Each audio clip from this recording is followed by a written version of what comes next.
2 months after I died, it finally occurred to my parents that they'd forgotten to bring me back from their trip. My father scowled in frustration. She was supposed to walk back herself. Does she really need to make such a big deal out of it?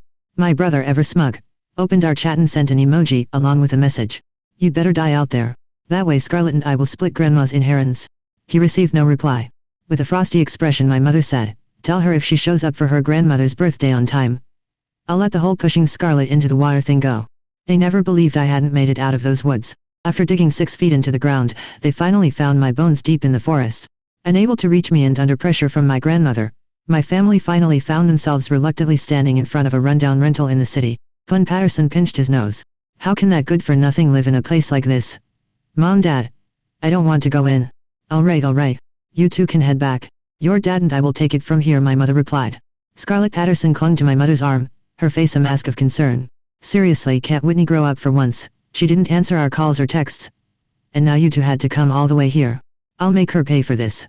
My mother's eyes flashed with anger as she pulled my father inside. They trudged up 4 flights of stairs, panting as they finally stopped in front of apartment 401.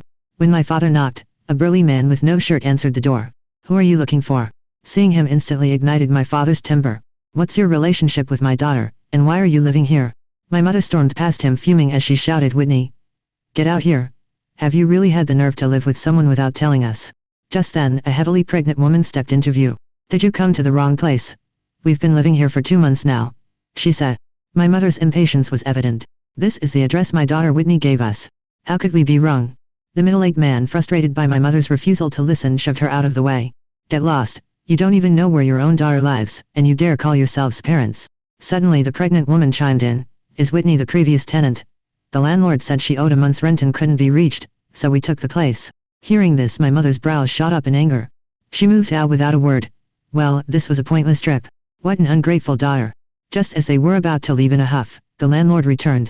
Upon learning that they were my parents, he immediately began demanding rent. You need to pay her back rent now. And get her stuff out of here so it doesn't take up my space.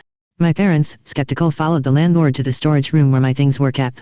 Dust covered everything, having been untouched for 2 months. My father recognized a few of my favorite clothes. Those are definitely hers. My mother frowned, coldly stating, is Whitney doing this on purpose? Leaving all this junk behind for us to clean up after her? The landlord couldn't take it anymore and said, it's not junk, these are her things. There are albums and important documents in there. She's a nice girl, I kept everything for her. My mother dismissed him with a wave of her hand. The storage room reeked of mildew. Holding her nose, she stepped back outside and called my phone. After several unanswered calls, she left a message. Whitney, are you done with this nonsense? Your dad and I are at your rental right now. Hurry up and come back. Her usual tone dripped with disdain, her disgust unfiltered. She wasn't surprised that I hadn't replied to Flynn's messages. After all, my little brother and I had become enemies thanks to Scarlett, my elder sister's instigation. But ignoring a message from her own mother, that was unprecedented.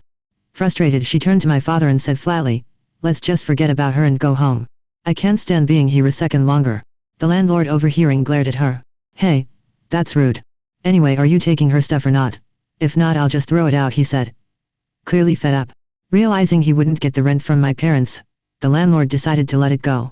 Without looking back, my mother walked away. Enraged, the landlord barked, don't you have any compassion? Your daughter hasn't been in touch for 2 months. Aren't you worried something might have happened to her? My mother sneered.